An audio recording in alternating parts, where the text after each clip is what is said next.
Halo Lur, kembali lagi bersama saya Ray. Kali ini kita akan membahas kasus Yuyun, anak perempuan yang diperkaos oleh 16 remaja. Miris ya Lur, belum masuk ke ceritanya aja udah sedih banget gitu. Kalian bayangin Lur, anak sekecil Yuyun gitu yang masih duduk di bangku sekolah pertama mengalami hal yang menjijikan dari ke-16 bocah pengangguran gak jelas. Oke Lur, langsung aja kita bahas ya. BTW kasus ini kita bawakan dalam bentuk alur cerita ya Lur, biar lebih mudah untuk dipahami. Yuyun remaja berumur 14 tahun. Yuyun ini di sekolah di SMP 5 Atap Padang Ulak Tanding Kabupaten Rejang Belong Bengkulu yang jaraknya tidak jauh dari rumahnya. Di sekolah Yuyun ini dikenal sebagai anak yang baik dan juga cerdas. Dia cukup berprestasi di sekolah. Lalu di sisi lain mayoritas orang yang tinggal di tempat Yuyun adalah warga miskin yang mana lingkungannya itu sangat dekat dengan tindakan kejahatan Lur. Mayoritas pemuda di daerah tempat Yuyun tinggal ini yaitu hanya memiliki tingkat pendidikan dasar dan banyak di antara dari mereka yang tidak melanjutkan ke jenjang pendidikan yang lebih tinggi. Alasannya sih karena tidak hanya terbatas pada masalah ekonomi Lur, tapi juga dipengaruhi oleh kompleksitas masalah lingkungan tempat mereka tinggal. Lingkungan di daerah Rejang Lebong ini dianggap sebagai lingkungan yang sangat kompleks dengan berbagai masalah yang sulit untuk dijelaskan secara singkat. Untuk memberi gambaran tentang kondisi sosial yang buruk di sana. Nah, daerah tersebut juga sering dijadikan tempat yang nyaman bagi pelaku kriminal untuk bersembunyi. Jadi Lur, wilayah tersebut menjadi tempat yang paling ideal nih bagi mereka yang berkeliaran setelah melakukan tindakan kejahatan. Karena memang lokasi itu sangat jauh dari akses kota dan lebih sulit dipantau oleh penegak hukum. Lalu selain itu daerah tersebut juga dikenal sebagai tempat yang bebas dalam perdagangan dan konsumsi tuak.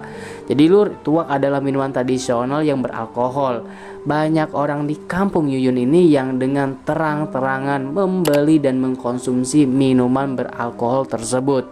Dan fenomena ini juga dipengaruhi oleh tingginya jumlah pengangguran di daerah tersebut. Sehingga banyak sekali pria muda-mudi yang tidak memiliki pekerjaan berkumpul dan minum minuman keras tersebut. Lalu harga tuak di sana juga sangat murah Lur. Hanya 3.000 per liter dan itu bisa membuat mabuk sekampung. Kemudian masyarakat di sana juga membiarkan perdagangan tuak karena itu merupakan salah satu sumber penghasilan selain dari berkebun.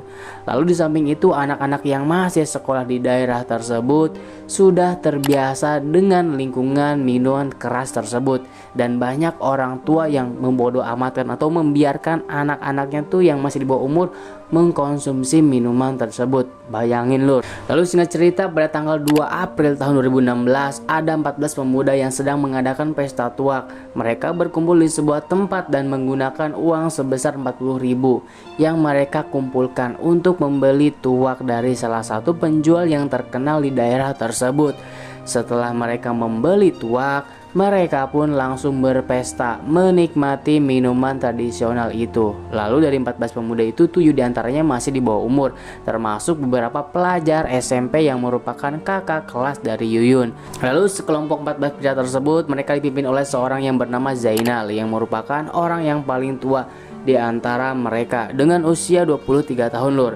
Selain Zainal ada beberapa pria dewasa lainnya seperti Dedi 20 tahun, lalu ada Robi 20 tahun, Tommy Wijaya 19 tahun, Muhammad Suket 19 tahun, Faisal 19 tahun, dan Febriansa 18 tahun, serta Dahlan 17 tahun, dan sisanya semuanya masih pelajar di bawah umur yang tidak bisa dipublish identitasnya. Kemudian mereka di saat itu bersenang-senang dalam pesta tuak yang diadakan dengan sangat-sangat gembira. Pesta tersebut berlangsung di sebuah rumah yang terletak di perkebunan karet dan mereka mengadakan hal itu secara terbuka karena memang tidak ada orang tua yang melarang pesta itu. Tapi Lur, meskipun rumah tersebut berada di perkebunan, namun rumah itu memiliki sinyal internet yang sangat kuat sehingga sering sekali dikunjungi oleh para pemuda yang sedang mabuk. Beberapa dari mereka bahkan menonton video porno. Jadi Lur, di sana dijadikan tempat mereka nongkrong nih, tempat favorit gitu. Karena di tempat lain sinyal internet minim banget. Hanya di tempat itulah yang sinyalnya kencang dan kuat dan menjadi tempat favorit untuk berkumpul. Lalu ketika pesta waktu sedang berlangsung, tiba-tiba beberapa dari mereka keluar dari rumah pesta dalam keadaan sedang mabuk dan memilih untuk duduk di pinggir jalan. Lalu terkadang mereka berteriak gak jelas sambil tertawa terbahak-bahak menikmati efek dari minuman keras yang mereka konsumsi, lur. Lalu saat itu waktu sudah menunjukkan pukul 1:30 siang dan bel pulang sekolah sudah berbunyi. Menandakan semua siswa sudah diizinkan untuk pulang ke rumahnya masing-masing. Begitu juga dengan Yuyun. Yuyun yang bersiap-siap merapikan barang-barangnya dan seperti biasa dia pulang ke rumah berjalan sendirian, lur. Meskipun jarak dari rumahnya ke sekolah tidak begitu jauh, yang mana sekolahnya itu berada di Dusun 5 Desa Kasasimun, sedangkan rumahnya itu ada di Dusun 4. Yuyun sudah terbiasa tuh dengan berjalan kaki dan itu bahkan sudah dia lakukan sejak SD, lur. Namun pada hari itu Yuyun tidak pulang ke rumahnya nih seperti biasa, yang mana biasanya kembaran laki-lakinya itu selalu ikut dengan Yuyun. Namun ya mungkin dia di saat itu kembarannya ini yang bernama Yayan punya rencana lain, entah mau main atau gimana gitu. Nah, Yayan pun akhirnya bermain di situ dan Yuyun pulang sendirian. Singkat cerita, Yuyun setelah siap-siap untuk pulang lalu langsung tuh melangkahkan kakinya yang mana kondisinya itu masih memakai seragam pramuka, lur, dan membawa alas meja serta bendera merah putih yang akan dia cuci untuk persiapan upacara pada hari Senin nanti. Nah, Yuyun kemudian berjalan pulang sendiri menuju rumahnya. Kebetulan jalan yang dia lalui sehari-hari itu sangat kecil, hanya cukup untuk satu mobil, dan di sisi kanan kirinya terdapat jurang yang berbahaya, lur. Selain melewati jalanan tersebut, rute dari sekolah ke rumahnya juga melalui jalur setapak yang dikelilingi oleh hutan. Meskipun pemandangan tersebut cukup menakutkan, Yuyun tidak pernah merasa takut karena dia sudah terbiasa, apalagi dia lewat sana pada siang hari, lur. Pada awalnya perjalanan Yuyun berjalan seperti biasa dan tidak terjadi apapun, lur. Namun di tengah kebun karet, Yuyun tiba-tiba menghentikan langkahnya karena dia melihat dari kejauhan ada sekelompok pemuda yang sedang mabuk-mabukan. Pada saat itu Yuyun ini merasa takut, lur, tetapi dia ini sadar bahwa jika dia memutarbalikkan arah, kemungkinan besar dia akan terlambat sampai ke rumah dan hari akan gelap. Lalu dia berpikir bahwa jika pulang terlambat, dia tidak akan memiliki waktu untuk mencuci bendera dan menyiapkan makanan untuk dirinya sendiri serta kembarannya itu. Lalu oleh karena itu Yuyun mencoba untuk memberanikan diri dan nekat nih melanjutkan perjalanan yang melewati sekelompok pemuda mabuk tersebut. Saat Yuyun melangkah maju, Yuyun ini berusaha untuk tidak melihat sekelompok pemuda itu. Dia mengalihkan pandangannya dan ketika hendak melewati mereka, tiba-tiba langkah Yuyun terhenti oleh salah satu dari pemuda mabuk yang bernama Zainal yang paling tua dan mengajak Yuyun untuk mabuk dan di sana. Yuyun dengan spontan menolak, lur. Namun saat itu Zainal yang sedang mabuk parah mencoba mendekati Yuyun. Lalu Yuyun yang merasa ketakutan dan ingin melarikan diri, namun langkahnya terhenti ketika Zainal dan beberapa orang lainnya menghalangi jalan si Yuyun ini. Lalu Yuyun berteriak, tapi akibat teriakannya tersebut pemuda yang lain pun mulai ikutan menggoda Yuyun. Lalu belum sempat berkata apapun, tangan Yuyun langsung tuh ditarik oleh salah seorang pemuda di sana. Yuyun ini sempat melawan, lur. Namun karena Yuyun ini melawan, beberapa pemuda di tempat itu merasa tertantang lah. Akibatnya beberapa pemuda lainnya mulai tuh mendekat dan mengelilingi Yuyun. Mereka yang tidak suka dengan penolakan tersebut secara tiba-tiba membekap mulut Yuyun dari belakang dan beberapa pemuda lainnya berusaha menahan Yuyun. Yuyun di situ memberontak dan mencoba berteriak, lur. Namun mereka memaksa dan membawa Yuyun ke dalam perkebunan sambil tertawa terbahak-bahak. Semua pemuda mabuk itu seolah-olah menemukan mangsa yang sempurna. Lalu dengan penuh semangat mereka sengaja merobek seragam pramuka yang dipakai oleh gadis SMP itu, lur. Kemudian dari situ mereka secara bergantian melakukan tindakan yang keji. Mereka menyikap pakaian Yuyun hingga tidak tersisa sehelai benang pun. Dimulai dari ketuanya yang bernama Zainal, mereka secara bergantian merudak paksa Yuyun. Dan pemuda yang sedang mengantri tertawa dengan keras, merasa bahwa mereka itu sangat keren dengan melakukan tindakan yang hina tersebut. Yuyun terus dibekap dan karena terus memberontak, akhirnya mereka mengikat tangan dan kaki Yuyun sambil terus mencekik lehernya. Setelah berhasil diikat, mereka melanjutkan aksi kekerasan tersebut. Di saat itu Lalu Yuyun benar-benar tidak kuat menahan hal tersebut. Dia sampai kehabisan nafas karena dibekap. Dan akhirnya secara tidak disadari oleh pemuda-pemuda mabuk ini, Yuyun itu meninggal dunia, Lur. Di saat itu mereka melihat Yuyun tidak lagi bergerak dan tidak lagi bernafas. Namun pemuda mabuk ini tidak terhenti sampai di situ.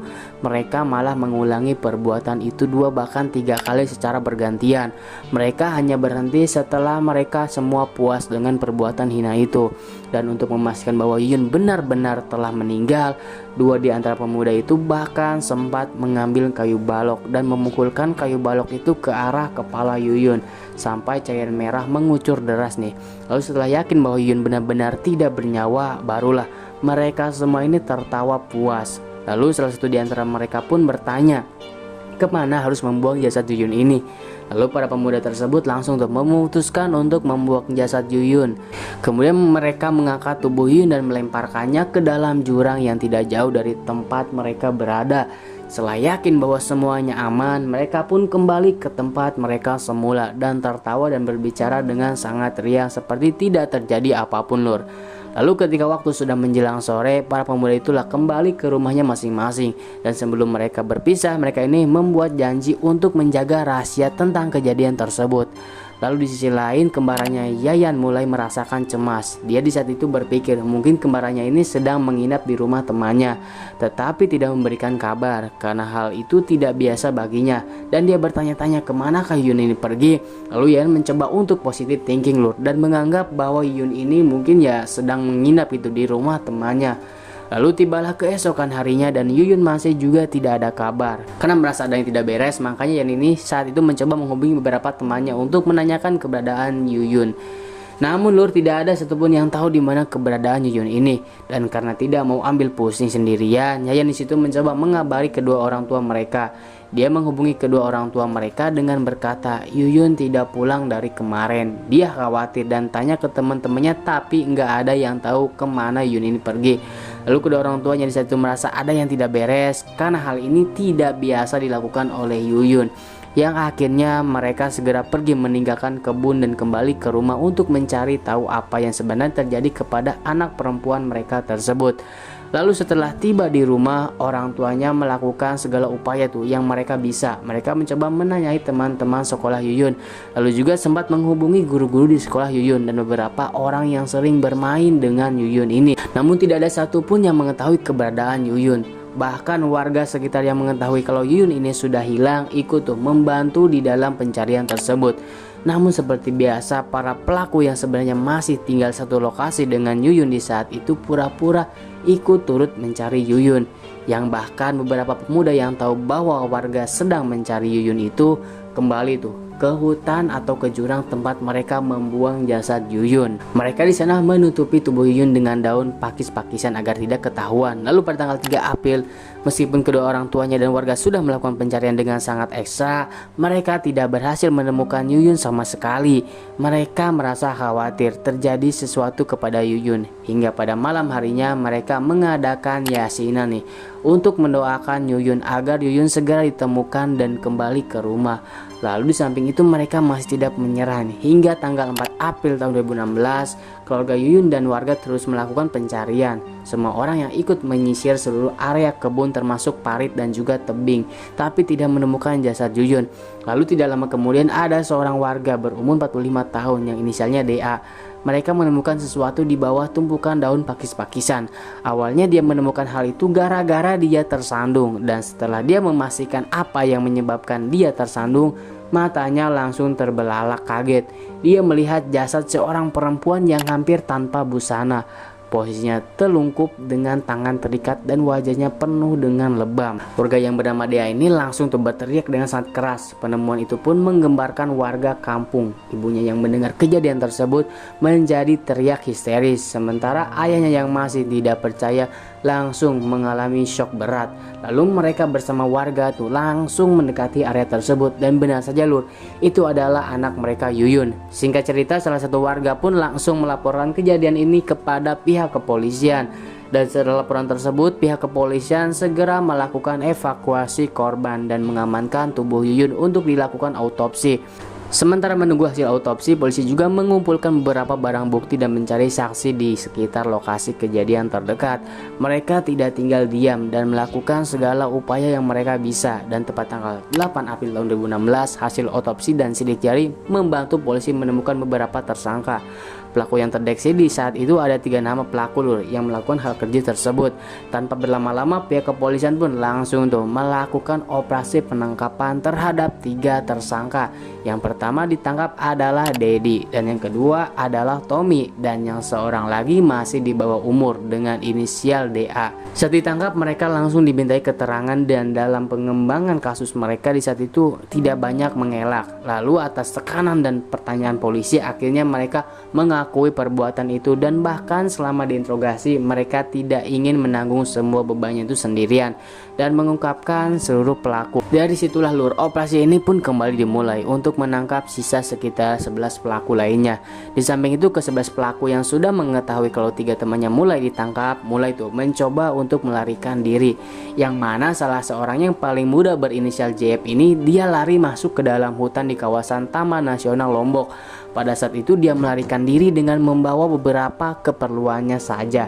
Hingga di dalam persembunyian lainnya itu, JF ini berhasil bertahan selama 1,5 bulan di dalam hutan, bertahan hidup dengan memakan apapun yang dia temui. Sementara teman-teman yang lainnya sudah berhasil diamankan oleh pihak kepolisian. Lalu tersisalah JF yang masih bersembunyi di dalam hutan. Dan pada akhirnya JF ini merasa lelah, capek, dan dia sudah mulai putus asa, kemudian memilih untuk menyerahkan diri kepada pihak kepolisian. Lalu ke-14 tersangka akhirnya diamankan oleh pihak kepolisian. 7 orang diantaranya telah bersalah dan pantas dijatuhi hukuman.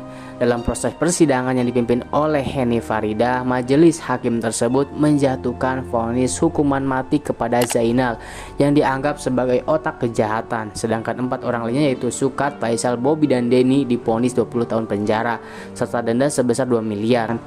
Oke, itu dia lur kisah dari Yuyun yang malang nasibnya dihabisi oleh 14 orang pelaku remaja-remaja yang sedang mabuk yang menggilir dia secara bergantian dengan benar-benar keji. Sampai jumpa di video selanjutnya.